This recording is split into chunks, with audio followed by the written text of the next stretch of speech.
आज आपण कोणतीही पूर्वतयारी न करता ज्वारीच्या पिठापासून छान असे पातळ डोसे बनवणार आहोत.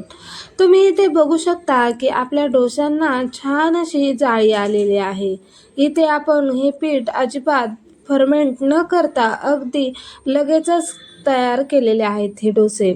इथे तुम्ही बघू शकता की आपले डोसे छान असे तयार होतात आणि या डोशांसोबत खाण्यासाठी आपण ओल्या नारळाची एक चटणी देखील बनवणार आहोत. चला तर मग रेसिपीला सुरुवात करूया. त्यासाठी इथे मी एक मिक्सरचं भांडं घेतलेलं आहे. त्या मिक्सरच्या भांड्यात 1 कप ज्वारीचं पीठ घ्यायचं.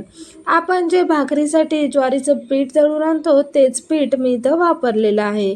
आता याच भांड्यामध्ये मी इथे अर्धा कप रवा घेतलेला आहे. रवा इथे तुम्ही कोणताही जाड बारीक घेऊ शकता. इथे मी अर्धा कप रवा टाकला. त्याच कपाने आपण इथे अर्धा कप दही घेणार आहोत. आता हे सर्व जिन्नस छान असे चमच्याने एकजीव करून घ्यायचे आणि त्यामध्ये इथे मी 1 कप पाणी घातलेलं आहे आणि हे सर्व आपण मिक्सरला छान असं मिश्रण फिरवून घेणार आहोत. इथे तुम्ही बघू शकता हे मिश्रण छान असं मिक्सरला फिरवून घेतलेलं आहे. आता त्यामध्ये चवीप्रमाणे मीठ टाकून घ्यायचं.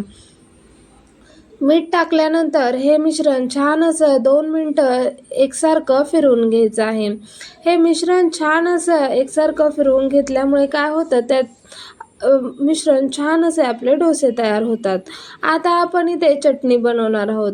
त्यासाठी इथे मी अर्धी वाटी ओलं खोबरं घेतलेलं आहे आणि त्यामध्ये अर्धी वाटी डाळवं घेतलेले आहेत.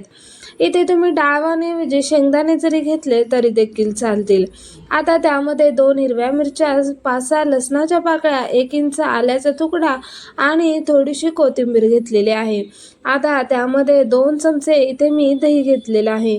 दहीऐवजी तुम्ही चिंचेचा तुकडा जरी घेतला तरी देखील चालेल आणि त्यामध्ये चवीप्रमाणे मीठ टाकायचं. आधी कोरडंच मिक्सरला फिरवून घ्यायचं आणि नंतर थोडं थोडं पाणी टाकून छान अशी आपल्याला इथे चटणी तयार करून घ्यायची आहे. तुम्हाला आवडत असेल तर तुम्ही याच्यावर मोहरी आणि कढीपत्त्याची फोडणी देखील टाकू शकता.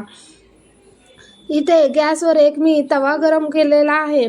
तवा चांगला गरम झाल्यानंतर गरजेप्रमाणे बॅटर टाकायचं आणि छान पातळ असा आपण इथे पळीच्या मदतीने गोल गोल फिरवत डोसा पसरवून घेणार आहोत. तुम्ही इथे बघू शकता आपला डोसा किती छान जाळीदार असा आपण इथे तयार करून घेतलेला आहे. अगदी झटपट असे हे डोसे तयार होतात.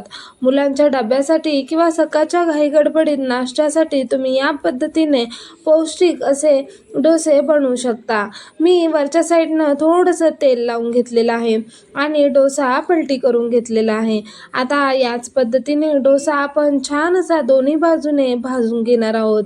इथे आपला डोसा छान कुरकुरीत असा तयार झालेला आहे.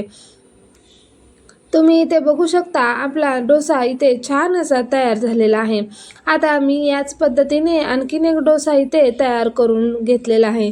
तुम्ही बघू शकता अगदी पीठ आपण फर्मेंट केलेलं नव्हतं तरी देखील आपले हे डोसे अगदी पातळ कुरकुरीत असे तयार होतात.